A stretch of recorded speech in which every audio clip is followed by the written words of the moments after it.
correlato. Interessante, Simone, que quando você falou assim, dessa questão, né, de pensar a família, né, eu fiquei pensando um pouco também na criança, né, assim, Sim. eu acho que é interessante a gente pensar um pouco sobre isso também, assim, de pensar na ideia, assim, de que a política, ela começa com a constatação de que os desejos humanos, eles são diversos, né, eles não são, eles são múltiplos, eles não são unitários, né, e se a gente Uhum, pensar assim que o que a psicanálise vai trabalhar mesmo, né, de pensar o sujeito como um conjunto assim de conflitos organizados que vão polarizados, são polarizados pelo desejo e tudo mais.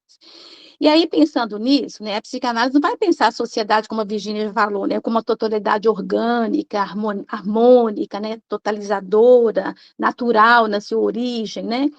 E com isso a gente tem que pensar assim, o que que as famílias também têm demandado das crianças, né? Tem demandado da criança é, uma, uma organização, uma padronização de comportamento. Hoje se fala assim, instalar comportamento, né? A tipicidade ou o comportamento típico, o comportamento atípico, que são palavras muito da moda agora, assim.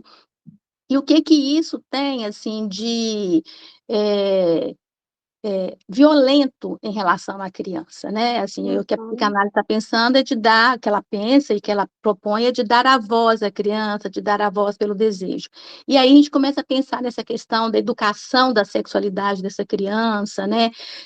Do temor de que vão se educar homossexuais, né?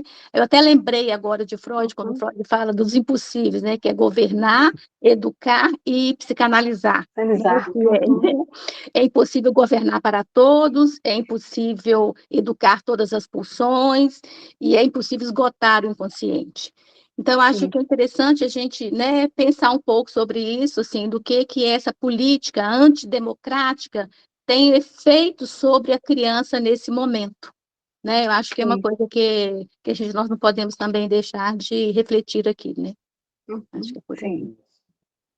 Eu concordo plenamente, né, com o que vocês colocaram. Eu acho que esse destaque, né, que é dado ao lugar da singularidade, né, da diferença, né?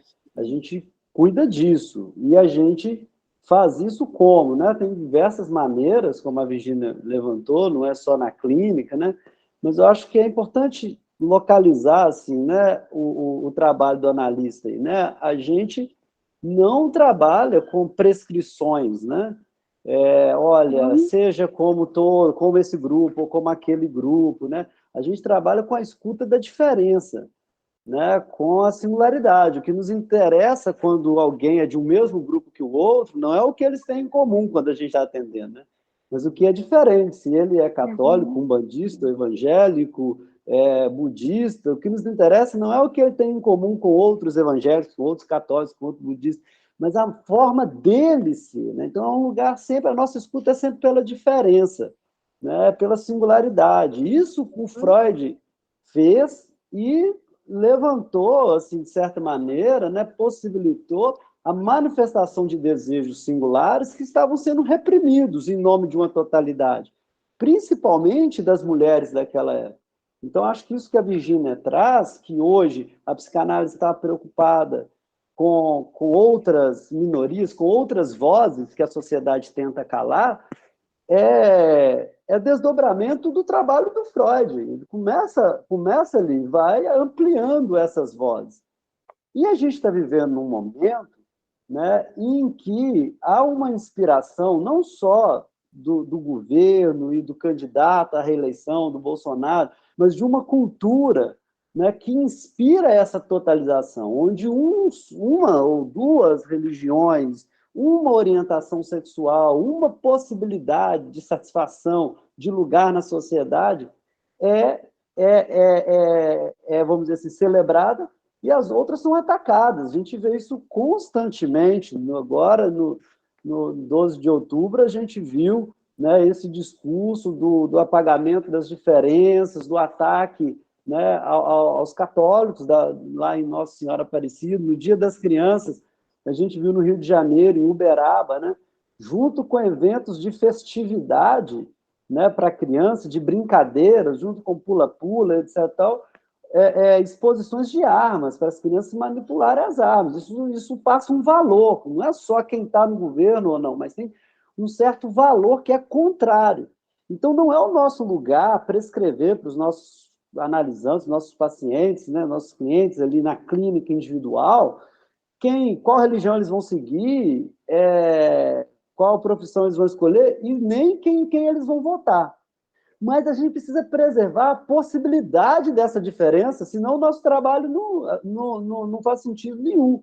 Né? E eu digo nosso trabalho enquanto psicanalistas, mas acho interessante também ampliar esse debate para outros campos psi, como a própria psicologia em si.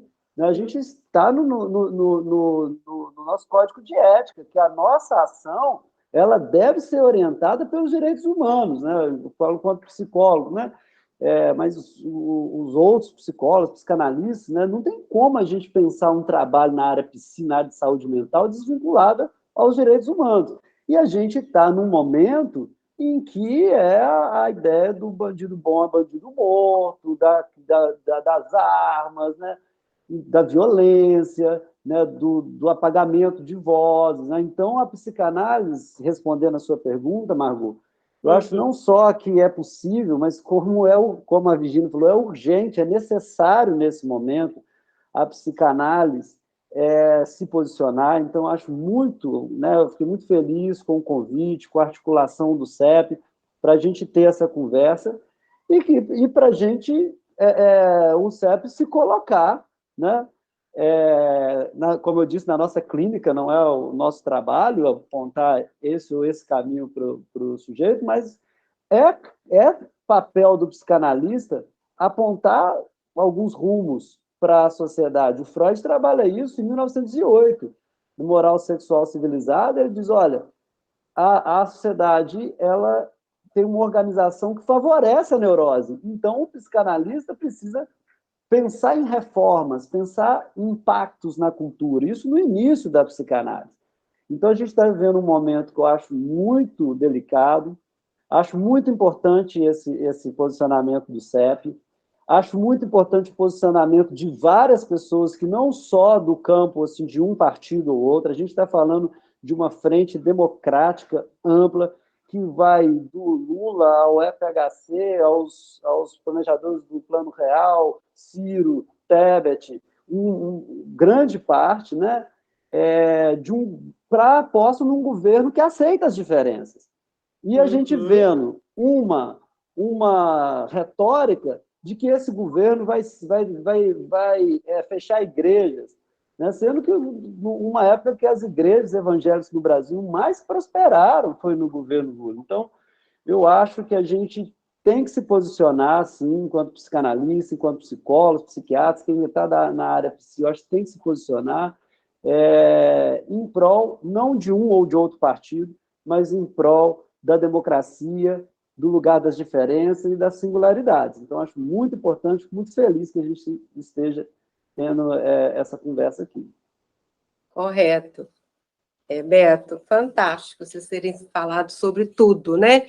É muito breve essa conversinha aqui que a gente teve, eu acho que o CEP está aberto aí, né, Beto, para a gente poder estar conversando mais, o que a gente não pode deixar é de ter esse espaço para a gente poder refletir, para a gente poder falar e falar muito, principalmente agora, eu acho que é um momento em que não se pode calar, né? E a gente não pode isentar dessa responsabilidade, né, que o psicanalista tem de fazer os laços, né, que é responsável por esses laços sociais, né, com as instituições, igual vocês falaram, né, com a cultura, com a religião, qualquer espaço que seja.